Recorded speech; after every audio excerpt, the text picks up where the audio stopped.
매일매일 말씀으로 승리하시는 저와 여러분들 되시길 주님의 이름으로 축원합니다. 아멘. 네, 우리 좌우에 계신 분들하고 인사하겠습니다. 너무 잘 오셨습니다. 너무 잘 오셨습니다. 네. 날씨가 많이 더워졌죠? 지금 5월, 이제 6월 달 넘어가는데, 벌써 30도가 넘어가는 이 날씨, 거의 다 여름이 된 것 같은 느낌이 듭니다. 이런 시기일수록, 건강 잘 관리하시게 되길 주님의 이름으로 축원합니다. 자, 오늘 말씀은 출애굽기 96번입니다.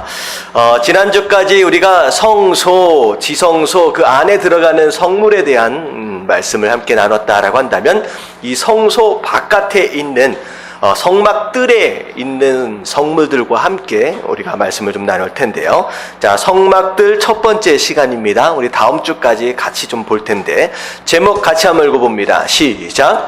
깨끗한 그릇이 귀한 그릇이다. 자, 깨끗한 그릇이 귀한 그릇이다 라는 제목으로 함께 은혜를 나누도록 하겠습니다. 자, 38장에 보면 이제 1절부터 오늘 읽은 7절까지만의 말씀을 보면 번제단을 어떻게 만들어야 하는지에 대한 내용이 이제 나옵니다. 자, 그리고 마지막 8절, 오늘 읽은 마지막 8절을 보면 물두멍을 어떻게 만들어야 하는지에 대해서도 좀 설명을 하고 있죠. 자, 그리고 38장 그 뒤에 이제 9절서부터 20절까지는 울타리예요. 결국은 성막 가장 이제 바깥을 이루고 있는 울타리, 그리고 그 안에 뜰이 만들어지게 되는데 그 뜰과 울타리에 대한 제작 과정을 쭉 설명을 하고 있습니다. 자, 그리고 21절서부터 마지막 31절까지는 이 모든 성막이 지어진 데 있어서 어떤 재료들과 그 재료들이 얼마나 많이 들어갔느냐라고 하는 내용이 바로 이제 31절까지의 내용입니다. 이게 다 결국은 성막 뜰에 해당되는 부분들에 대한 설명으로 38장 전체를 이루고 있다라고 하는 것이죠. 자, 오늘 말씀은요, 이 앞에 나와 있는 이 번제단과 그리고 물두멍에 대한 이야기를 먼저 나누고요. 그리고 다음 주에 그 뒷이야기와 더불어서 성막들이 어떤 의미를 가지고 있는지 우리가 복습하는 어떤 그런 시간들을 갖도록 하겠습니다.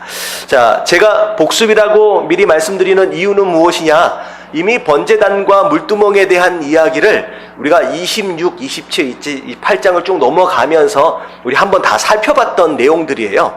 여러분들 한번 들으시면 전에 이제 몇 달 전에 들었던 내용들이 이제 새록새록 이제 여러분들 떠오르시게 될 겁니다.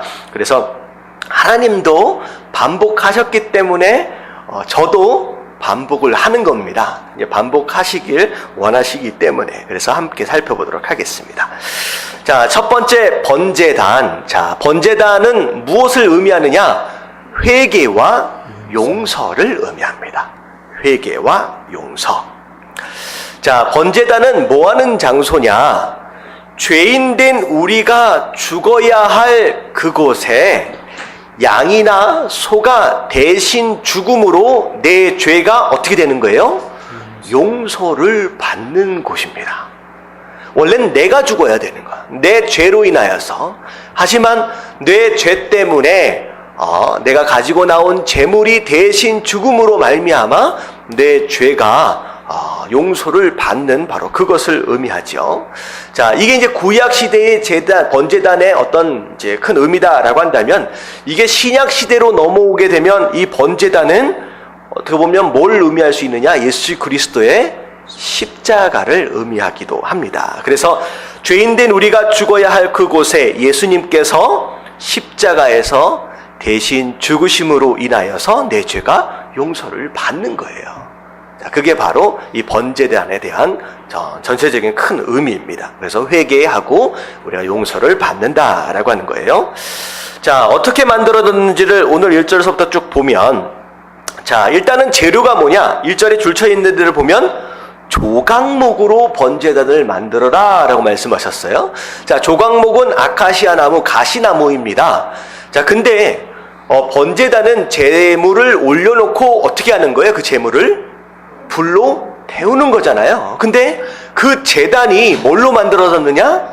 나무로 만들어졌다는 거죠. 근데 중요한 건 뭐냐면, 나무를 그대로 만들어 놓으면 나중에 어떻게 돼요? 불로 태울 때 그 나무도 함께 타버릴 수밖에 없죠. 그래서 그 나무로 원래 재료를 만들 때 그 나무를 뭘로 쌌어요? 밑에 보니까 노수로 싸라 라고 말씀하신 거예요. 자, 그래서 이 조각목이다라고 하는 것은 가시나무 같은 우리의 인생을 의미하고요. 그 가시나무가 타지 않도록 덮어져 있는 이 노수는 누구를 의미하느냐? 예수 그리스도를 의미합니다. 자, 그래서 첫 번째 조각목과 노수로 만들어졌다라고 했을 때 이 재료를 통하여서 무엇을 의미하느냐? 예수님이 품어주신 가시나무 같은 우리 인생이죠. 그래서 우리는 이런 환난 가운데, 이런 심판 가운데 결국은 타버릴 수밖에 없는 존재예요. 그냥 내버려 두면. 하지만 우리가 타버리고 소멸되지 않도록 놋 대신 예수 그리스도가 우리의 인생을 어떻게 해주셨다? 품어주셨다라고 하는 거, 바로 그걸 의미합니다. 자, 그래서 1번을 보면 예수께서 우리를 대신 뭘 받으셨느냐? 심판을 받으셨죠. 자, 그리고 두 번째 의미는 예수님께서 우리의 인생을 보호하심으로 인하여, 그러니까 어떤 공격에도 우리는 더 이상 두려워할 필요가 없다라고 하는 거. 여러분들, 그게 바로 조각목을 놋으로 쌓아주던 바로 그것에 대한 의미입니다. 자, 그래서 시편 18편 2절 말씀을 보면 어떻게 고백을 하고 있느냐? 같이 한번 읽어볼게요. 시작. 여호와는 나의 반석이시요 나의 요새시요 나를 건지시는 이시요 나의 하나님이시요 내가 그 안에 피할 나의 바위시요 나의 방패시요 나의 구원의 뿌리시요 나의 산성이시로다. 예, 하나님을 찬양하면서 하나님은 나의 반석, 요새, 건지시는 이 피할 바위, 방패, 이런 말씀들을 쭉 하잖아요. 이런 찬양을. 결국은 그분이 없이 우리가 살 수 있다는 거예요? 없다는 거예요? 없다는 거예요. 하나님, 당신이 없으면, 하나님, 우리는 한 시간도 한시도 우리는 살 수 없습니다. 나를 보호해 주시는 분이고, 나를 구원해 주시는 분이고, 내가 피할 바로 그런 산성이십니다. 라고 고백하는 거. 결국은 예수 그리스도가 우리를 이렇게 보호해주고 계신다라고 하는 거, 여러분 기억하시는 가운데 아무리 힘들고 어려운 상황이 있다라고 할지라도 여러분 두려워하지 마시고 이 놋으로 쌓아주신 그 하나님의 보호하심을 믿음 가운데 여러분 담대하게 살아갈 수 있는 저와 여러분들 되시길 주님의 이름으로 축원합니다. 아멘. 자, 그게 조각목 그리고 놋으로 쌓아준 어떤 그것에 대한 의미입니다.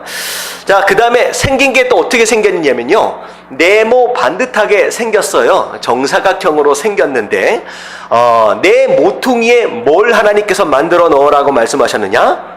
뿔을 만들라고 말씀하셨습니다. 그래서 이 뿔은요, 뭘 의미하느냐? 예수님의 권세와 능력을 의미합니다. 예수님의 권세와 능력을 의미하죠. 그래서 우리는 상당히 연약한 존재예요. 지혜도 없습니다. 하지만 우리가 이 땅 가운데 담대하게 능력 있게 살아갈 수 있는 비결은 누가 우리의 능력이고 누가 우리의 권세이시기 때문에 예수님이 우리의 능력이고 예수님이 우리의 권세이시기 때문이다라는 거예요. 자, 이게 왜 그런 의미가 있느냐? 여러분들, 성막의 기본 의미는 회개와 뭐라 그랬어요? 용서다라고 말씀을 드렸죠. 근데 성막 안에서 드려지게 되는 모든 제사의 가장 기본적인 의미는 거룩함과 헌신입니다. 자, 우리가 제사 5대 제사 배웠었죠. 얼마나 기억하시는지 모르겠는데 뭐였어요? 번서화 속속 이렇게 해가지고 번제, 소제, 화목제, 속건제, 속제제. 이거 하나도 기억을 못 하시는 것 같아요. 번제, 소제, 화목제, 속건제, 속제제. 전혀 기억이 안 나시는 분들은 저 뒤에 보시면 CD가 있습니다. 여러분들 꼭 가서 들어주시면 좋을 것 같아요. 이 5가지의 제사가 의미하는 것은 딱 2가지예요. 첫 번째는 뭐냐면 거룩함과 헌신입니다. 왜 거룩함이냐? 진정한 회개를 통하여 죄 용서함을 받는 거예요. 그러면 죄 용서함을 받는 것으로 말미암아 우리의 성도들이 점점점 어떻게 되어져 간다? 거룩해져 간다라고 하는 거예요. 그리고 제물을 위에 올려드리고 활활 남김없이 다 태워서 하나님 앞에 드린다라고 하는 거. 어떻게 보면 제물을 준비하는 것에서부터 전부 다 태워드린다라고 하는 이 모든 것들이 결국은 무엇을 의미하느냐? 헌신, 하나님께 내 모든 것들을 다 드린다라고 하는 바로 그것이죠. 결국은 그것을 통하여 축복을 누리는 성도의 삶입니다. 그래서 성도가 이 세상을 살면서 마치 뿔처럼 능력 있고 권세 있는 삶을 산다라고 하는 것은 성도의 능력은 어디서 나타나는 거예요? 거룩함에서 나타나요. 내가 세상으로부터 얼마나 더 구별되어져 있느냐, 죄로부터 얼마나 더 멀리 떨어져 있느냐라고 하는 바로 그것이 성도의 능력입니다. 그리고 하나님 앞에 내 삶을 얼마나 헌신하여 드릴 수 있느냐라고 하는 바로 그것이 성도의 또 다른 능력이죠. 그래서 결국 이 뿔이 의미하는 것은 결국 이 거룩함과 헌신을 통하여 이 세상을 이기는 성도의 삶을 산다라고 하는 것을 의미하죠. 자, 그래서 요한일서 5장 14절 같이 한번 읽어볼게요. 시작. 무릇 하나님께로부터 난 자마다 세상을 이기느니라. 세상을 이기는 승리는 이것이니 우리의 믿음이니라. 자, 우리가 이길 수 있는 비결은 딱 하나래요. 마지막 뭐라고 적혀 있어요? 우리의 믿음이다 하는 거예요. 우리의 무슨 실력이 아니라 우리 스스로의 지혜나 우리의 스스로의 지식이 아니라 믿는 믿음이라는 거예요. 근데 뭘 믿는 거예요? 예수 그리스도를 믿는 거예요. 제단 위에서 있어지게 될 그 용서하심과 거룩하게 하심과 그 축복하심에 대한 약속의 말씀을 바로 믿는 그것이 우리의 능력이 된다라고 하는 것이죠. 여러분들 이 세상 살아가시면서 이왕이면 어떻게 살았으면 좋겠느냐, 혹시나 내가 어딜 다칠까, 내가 어떻게 하면 넘어질까 라고 염려하며 걱정하는 삶이 아니라 어깨를 펴고 내 능력은 예수 그리스도에게로부터 있다 라고 여러분들 고백하시면서 담대하게 살아가시게 되길 주님의 이름으로 축원합니다. 자, 그래서 이 뿔은 예수 그리스도의 능력과 권세를 의미합니다. 자, 세 번째, 오늘 3절 말씀에 보면 그 제단과 더불어 함께 만들어라 라고 말씀하신 부속 기구들이 나와요. 제가 이 부속 기구들을 잠깐 설명을 좀 드리면, 첫 번째, 대야하고 고기 갈고리가 나옵니다. 대야하고 고기 갈고리. 자, 어떤 의미가 있는지 한번 읽어볼게요. 시작. 온전한 회개만이 변화를 기대할 수 있다. 자, 대야는 뭐 할 때 쓰는 것이냐? 재물을 각을 뜰 때, 배를 가르고 그 안에 있는 그 내장이나 이런 것들을 다 드러내고, 그리고 그것으로 인하여 흘러질 수밖에 없는 그 피를 받아내는 데 쓰는 것이 바로 대야예요. 이 대야가 의미하는 것은 무엇이냐?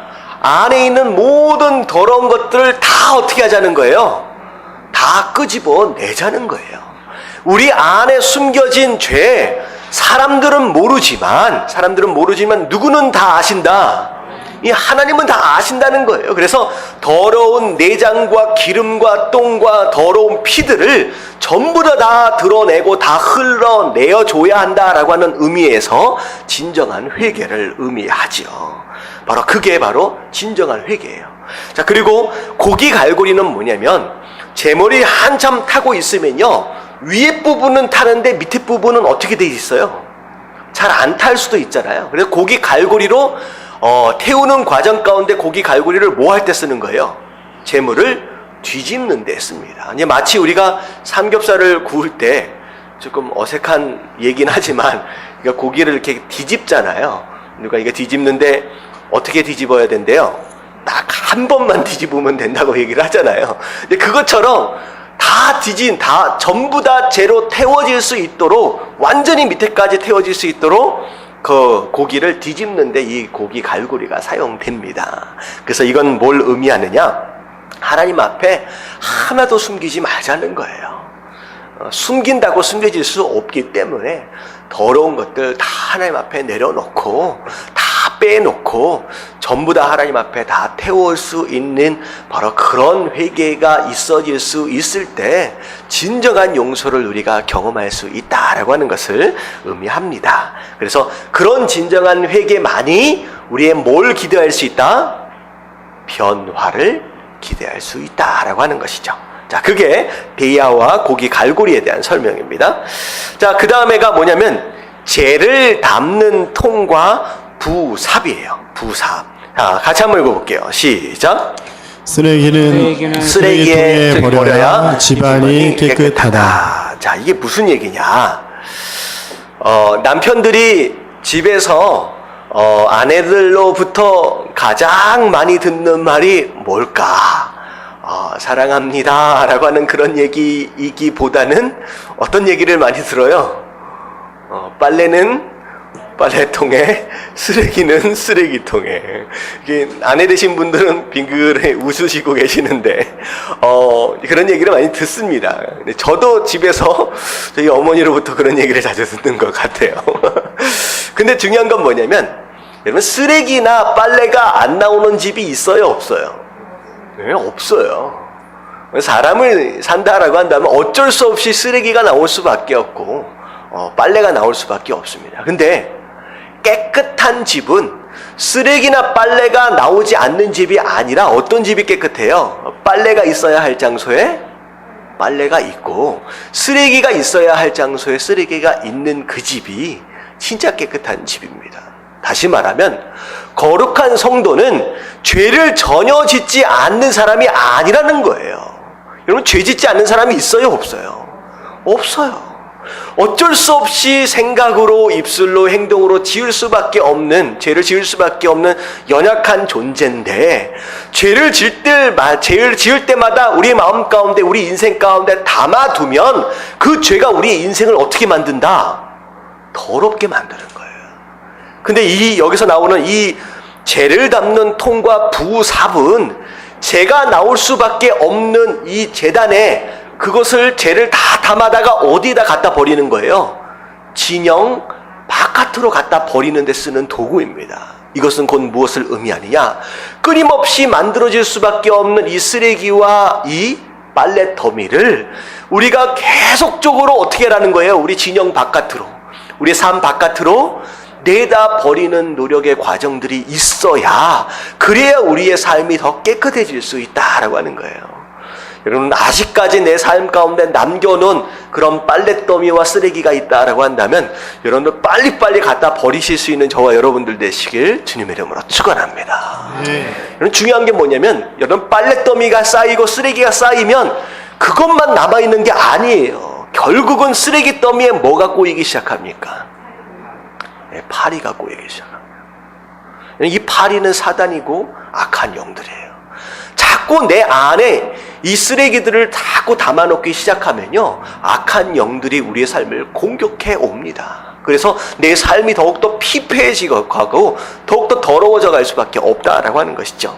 그래서 이 죄를 담는 통과 부삽은요, 빨리빨리 내 삶에 쌓여져가는 이 죄들, 쓰레기와 이 빨랫더미를 빨리빨리 갖다 버려라 라고 하는 바로 그런 의미입니다. 여러분, 빨리 버리심으로 인하여서 깨끗한 거룩한 삶을 사실 수 있는 저와 여러분들 되시길 주님의 이름으로 축원합니다. 아멘. 아멘. 자, 마지막으로 뭐가 있느냐? 불 옮기는 그릇이 있어요. 불 옮기는 그릇. 같이 한번 읽어볼게요. 성도에게는. 시작. 성도에게는 꺼트려서는 안 되는 불이 있다. 자, 뭘 꺼트리서는 안 돼요? 무슨 불? 성령의 불이죠. 우리는 절대 성령의 불을 꺼트려서는 안 됩니다. 왜냐하면요, 이 불을 담는 그릇은요, 그냥 보통 그릇이 아니에요. 이 제단의 불, 어떻게 보면 성소를 딱 만들어 놓고 난 다음에 처음 드려지는 그 제사, 사람이 만든 불로 이 제사를 드린 게 아닙니다. 누가 불을 내어주세요? 마치 엘리야가 하늘에서 불을 받았던 것처럼 이 제단에서 스스로 불이 확 일어납니다. 사람이 불을 당긴 게 아니라 하나님이 불을 내려주신 거예요. 결국은 이 제단의 불뿐만 아니라 성소 안에 들어가는 모든 불을 당길 때의 그 모든 불은 반드시 하나님께서 내어주신 이 불로만 해라는 거죠. 결국 무슨 얘기냐? 우리가 끊임없이 성령의 불로 타올라야 하는데 그 불은 하나님께서 주신 불로서 우리의 인생의 에너지고요, 우리의 인생의 열정이고요, 우리의 인생을 펼쳐나가게 되는 능력이 된다는 거죠. 근데 그걸 우리가 꺼트리면 된다 안 된다? 안 된다는 거예요. 우리가 그 불을 스스로 일으킬 수 있는 존재가 아니에요. 지난번에 말씀드렸죠. 우리가 우리를 태우면 결국은 얼마 타지 않아? 네, 꺼서버려요. 우린 양초 같은 인생을 살아서는 안 됩니다. 우린 등불이 되어야 돼요. 등불이 스스로를 태우는 게 아니라 밑에서 끊임없이 올라오는 기름을 태워서 불을 내고 열을 내는 것처럼 우리 안에 꺼트려서는 안 되는 그 성령의 불이 있다라고 하는 거예요. 이런 기도 제목 중에 가장 귀한 기도 제목이 뭐냐? 무엇을 위해 기도해야 돼요? 하나님, 이 성령의 불이 하나님 내 삶 가운데서 소멸되지 않도록 하여 주시옵소서라고 하는, 여러분 이런 기도를 하십시오. 왜냐하면 우리 힘으로 이 세상을 살 수 없다라는 거예요. 그래서 우리가 지난번에 등잔대를 배울 때 뭐라고 얘기했느냐? 내가 할 수 있다는 뭘 버려라? 믿음을 버려라. 우리는 할 수 없다라고 말씀하시는 거예요.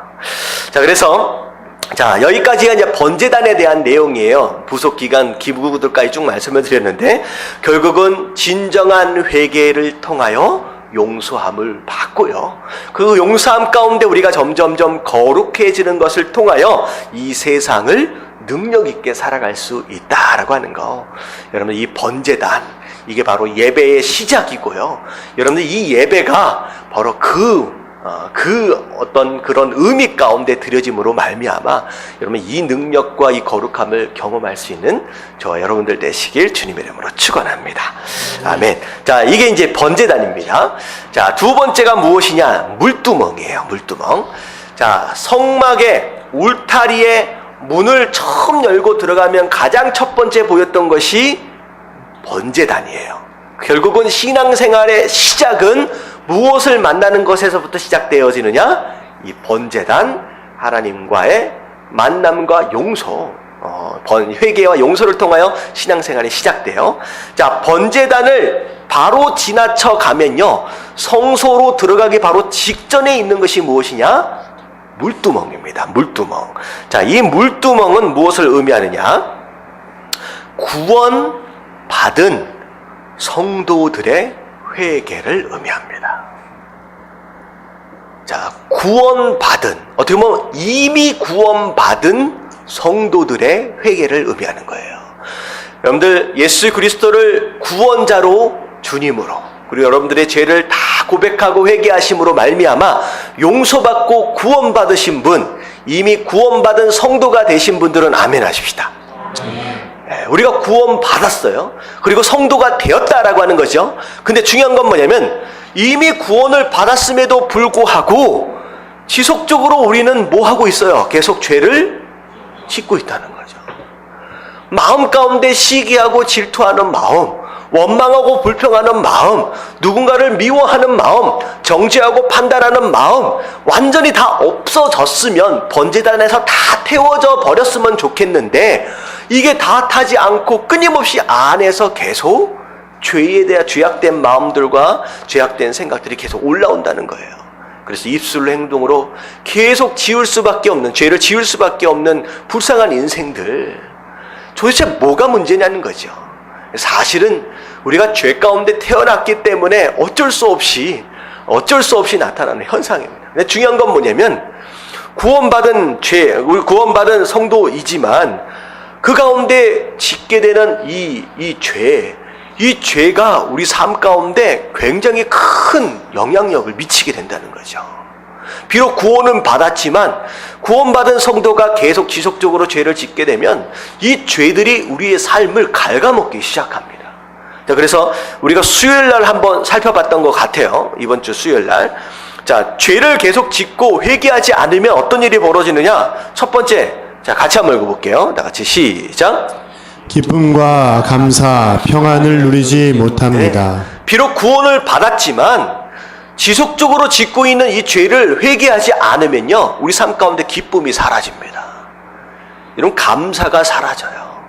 여러분들 평안함이 사라집니다. 마음 가운데 불안함과 두려움 가운데 끊임없이 매여 있는 삶이 된다라고 하는 거죠. 이게 회개하지 않으면 이런 일이 벌어져요. 자, 두 번째 한번 볼게요. 2번. 다 같이 시작. 예배와 기도가 무너지고 하나님과 어색한 사이가 된다. 여러분들 일주일 동안 내가 어떤 삶을 살았느냐라고 하는 바로 그것이 오늘 이 시간의 예배의 질을 결정합니다. 내가 정말로 거룩하게 살기 위해서 끊임없이 투쟁하고 전쟁하고 피 흘리기까지 싸웠다라고 한다면 이 예배 가운데 엄청난 감격이 있습니다.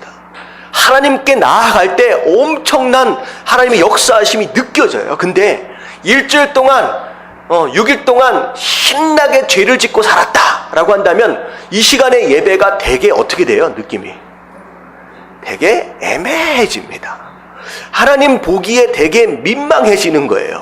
여러분들 혹시 그런 기억들이 혹시 있는지 모르겠는데 저는 학창시절 때 초등학교 때 방학이 되면 너무 좋잖아요. 야, 방학이다. 근데 방학이 되는 순간 최소한 그 방학하는 그날만큼은 근심 걱정이야. 왜냐하면 방학하게 되면 꼭 뭐가 나와요? 성적표가 나와요. 성적표가. 그러지 않았어요? 탐구 생활과 더불어 성적표가 나와. 이 성적표를 반드시 누구에게 보여드리고 사인을 받아야 되느냐? 부모님께 보여드려야 돼요. 이 성적표를 부모님께 보여드리러 가는 그 마음. 여러분들 성적표가 아주 잘 나왔다라고 한다면 여러분 부모님께 이 성적표를 가지고 갈 때 느낌이 어떨까요? 신나죠. 할렐루야. 근데 성적표에 이상한 것들이 하나씩 들어있어요. 그러면 부모님 만나기가 되게 민망해지는 거예요. 그래서 부모님 들어오시면 이제 어떻게 하지? 이걸 보여드려야 되는데 여러분 이게 죄 짓고 사는 성도들의 모습입니다. 하나님이 아버지고 어머니시고 정말 우리를 다 품어주신 그 사랑의 하나님인데 내가 죄 짓고 살면 마치 공부 안 해가지고 엉망으로 받은 이 성적표를 가지고 이걸 확인받아야 하는 그런 학생처럼의 모습을 살 수밖에 없다는 거죠. 여러분들 결국은 어떻게 되느냐? 이사야서 59장 2절 말씀 같이 한번 읽어볼게요. 다 같이 시작.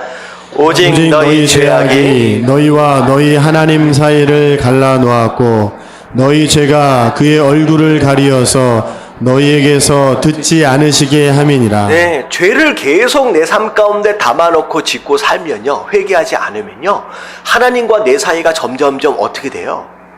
멀어지게 됩니다. 비록 그 관계가 하나님께서 끊어버리시진 않아요. 왜? 구원받은 하나님의 백성들이기 때문에. 하지만 우리의 죄로 말미암아 하나님과의 관계가 이상하게 멀어져요. 그리고 심지어는 무슨 일까지 벌어지느냐? 너희에게서 듣지 않으시게 하십니다.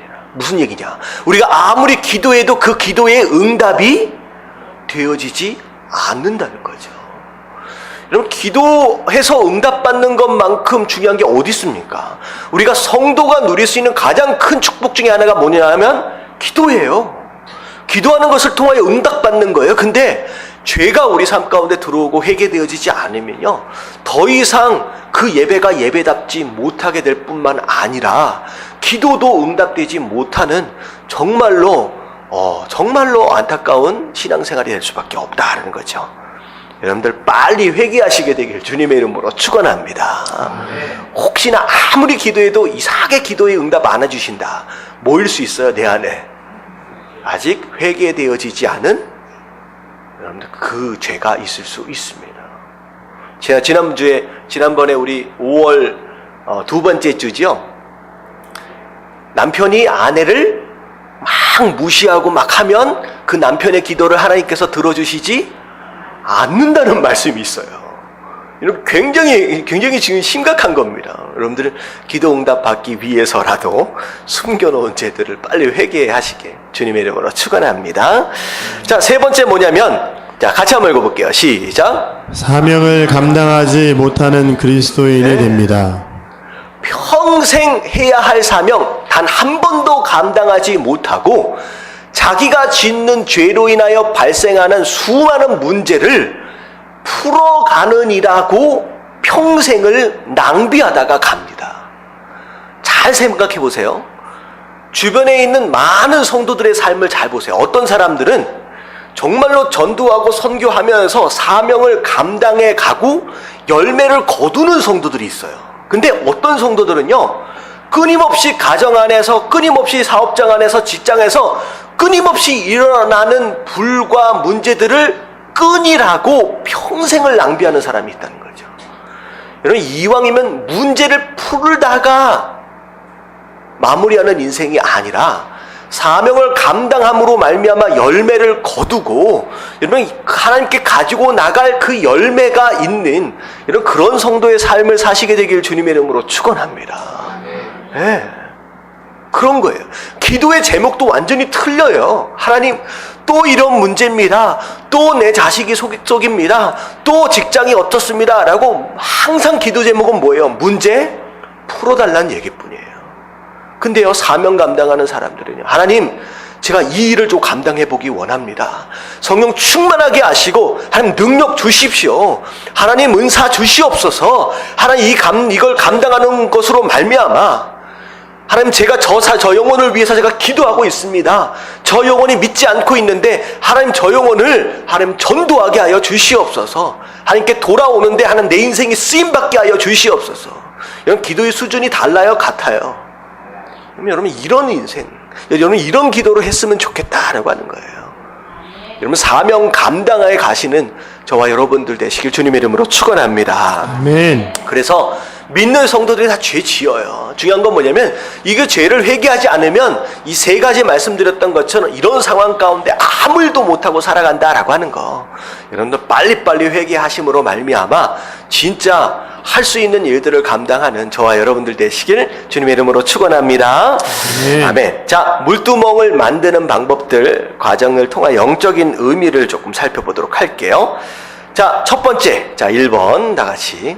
자, 제가 좀 말씀드리는 내용들이 복습이잖아요. 여러분 기억 좀 나시죠? 네. 공부를 열심히 하신 우리 앞에 계신 우리 집사님은 가감하게 네라고 하시는데 다 기억나셔야 돼요. 자, 첫 번째 1번 다 같이 시작. 거울을 봐야 씻을 수 있다. 자, 거울을 봐야 씻을 수 있다. 여러분들 오늘 아침에 나오기 전에 거울 보셨죠? 네. 거울 왜 보셨어요? 혹시나 내가 뭘 묻었으면 어떻게 하려고? 닦아내려고. 오늘 아침에는 제가 거울을 상당히 오랫동안 봤습니다. 지금 왜냐하면 뭐 달라진 거 있어요? 네. 뭐가 달라졌어요? 가름마가 바뀌었어요.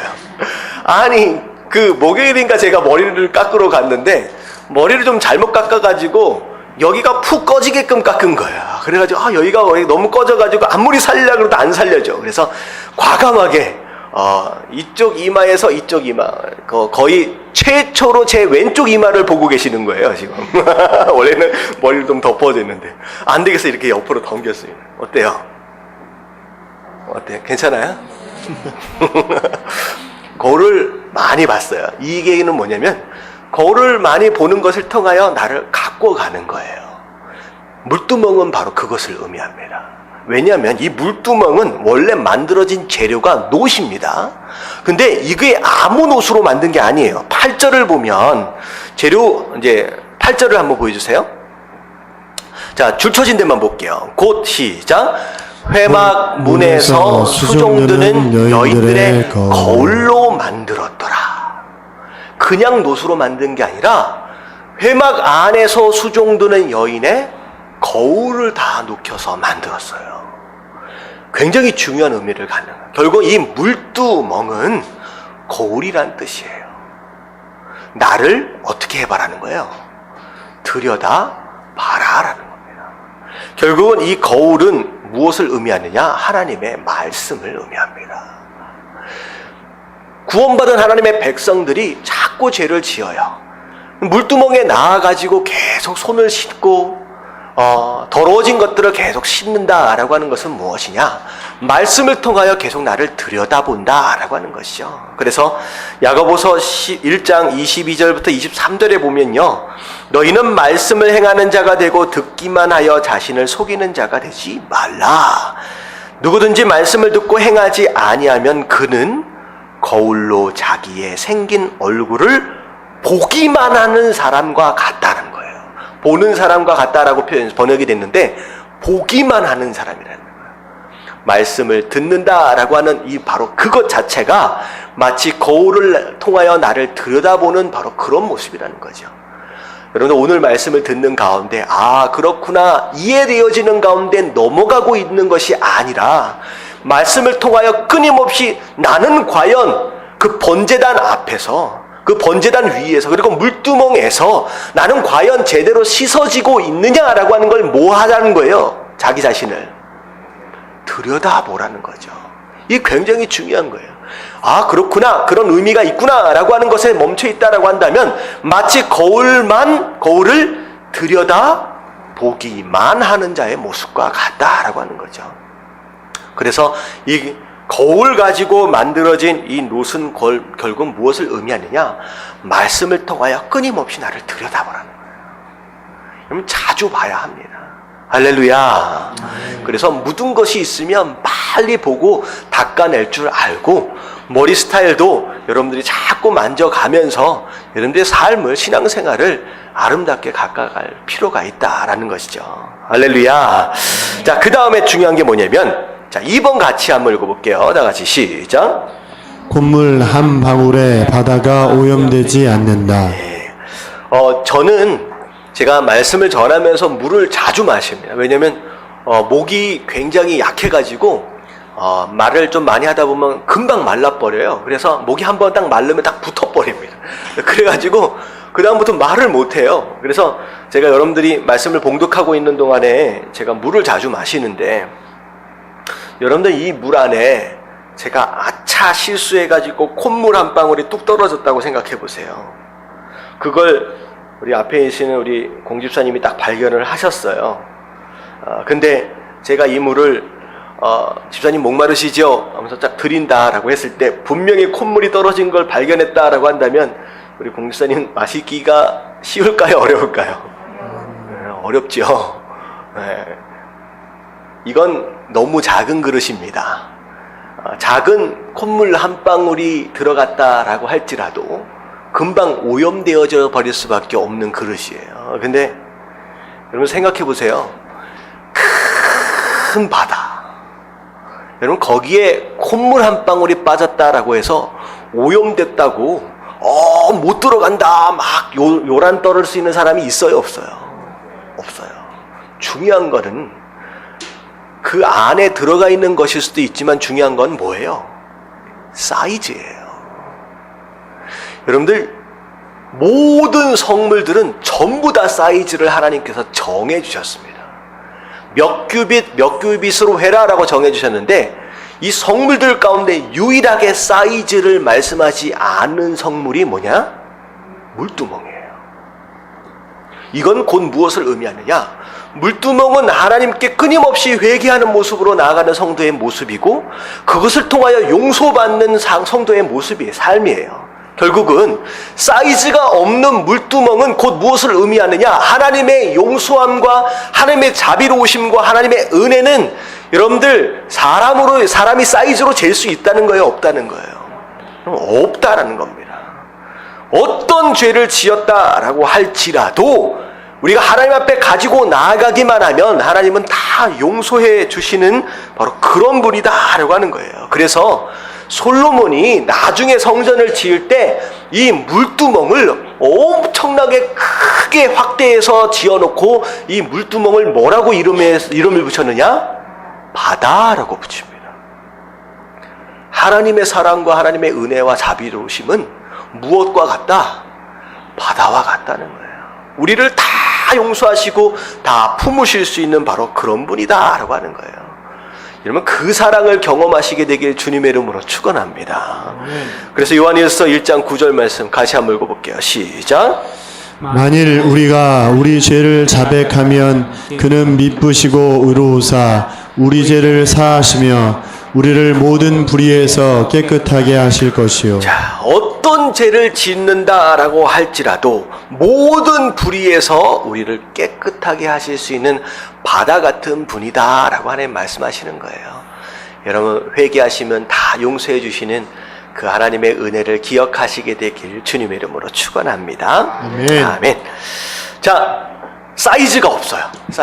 근데 중요한 건 뭐냐면 비록 사이즈는 정해져 있지 않지만 여러분들 만들어지는 순간 사이즈는 어떻게 될 수밖에 없어요? 정해질 수밖에 없죠. 물건이 만들어지는 순간은 사이즈가 맞출 수밖에 없어요. 근데 중요한 건 뭐냐면 그 물두멍의 사이즈는 무엇이 결정할까요? 무슨 퀴즈도 아니고 수학능력 평가입니다. 물두멍의 사이즈 정해주시지 않았지만 만들어지는 순간은 정해질 수밖에 없어요. 결국 사이즈는 뭐가 결정해요? 얼마나 많은 거울이 녹여졌느냐라고 하는 것이 바로 그 물두멍의 사이즈를 결정한다는 거예요. 결국은 큰 하나님의 사랑과 그 큰 하나님의 용서하심은 누가 더 많이 경험한다는 거예요. 끊임없이 나를 들여다보는 거울이 많이 들어가면 들어갈수록 그 사이즈는 커질 수밖에 없다는 거죠. 다시 말하면 똑같이 하나님의 은혜와 축복들과 그 자비하심이 있지만 성도들마다 경험하는 사이즈가 다 다르다. 전부 다 달라요. 어떤 사람은 정말로 큰 은혜를 경험하고 정말로 감사하며 감격하며 살아가는 성도가 있는가 하면 용서를 해주시는지 안 해주시는지도 모르는 가운데 살아가는 성도들도 있다는 거죠. 결국은 뭐가 결정한다? 거울의 숫자가 그 물두멍의 사이즈를 결정합니다. 자, 세 번째 같이 한번 읽어볼게요. 시작. 아름다운 성도는 자주 거울을 봐야 한다. 오늘 아침에 우리 교육자들과 함께 만나서 물어봤어요.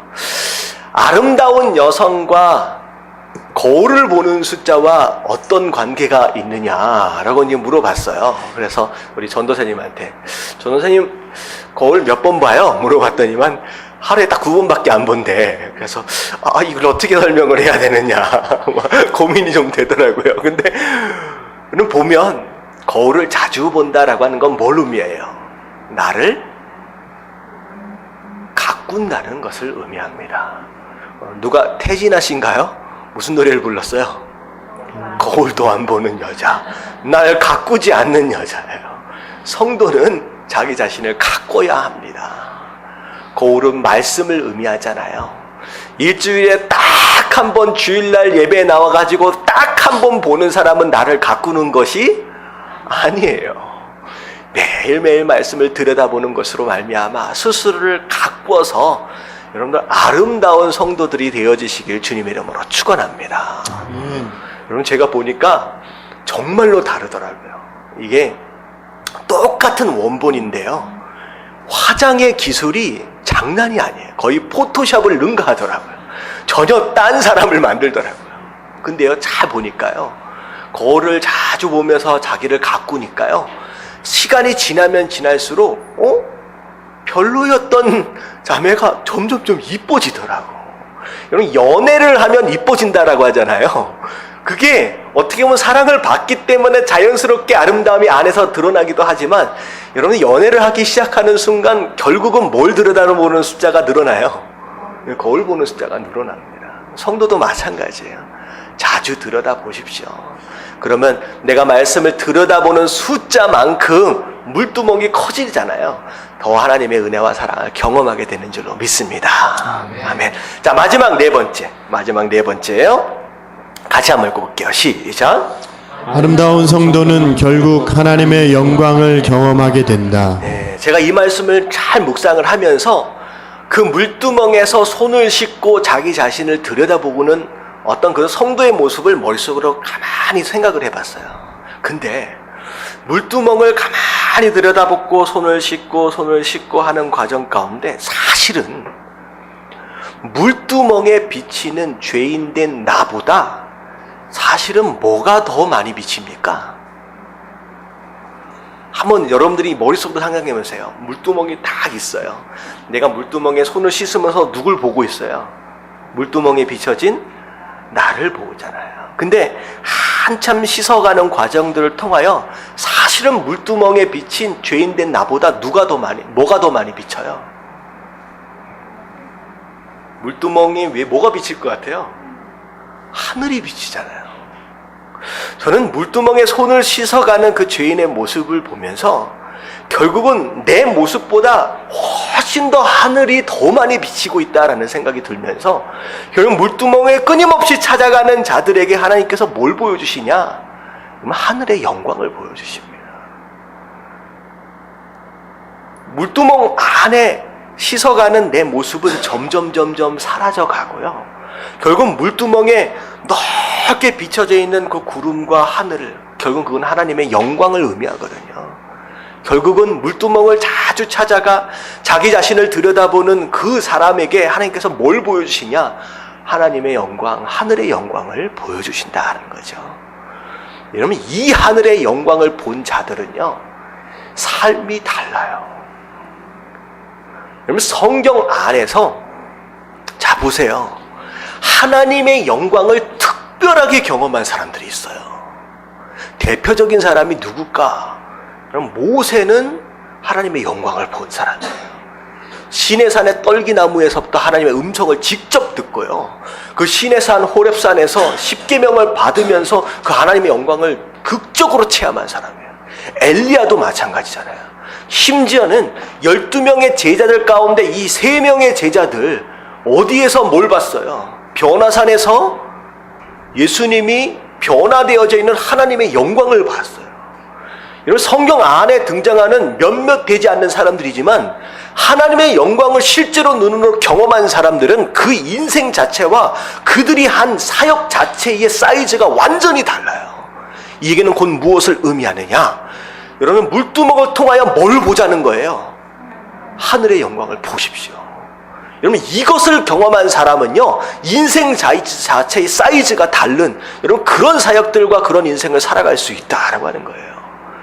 여러분, 그 영광을 체험하심으로 말미암아 다른 사람들이 넘볼 수 없는 엄청난 하나님 사이즈의 일을 해 가실 수 있는 저와 여러분들 되어지시길 주님의 이름으로 축원합니다. 아멘. 아멘. 자, 그래서 마지막으로 정리합니다. 자, 번제단은 회개와 용서를 통하여 하나님의 백성이 되었다라는 뜻이에요.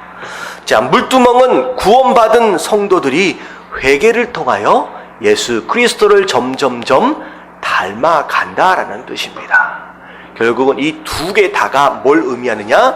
우리의 삶을 씻어낸다라는 뜻이에요. 자, 제목이 뭐였어요?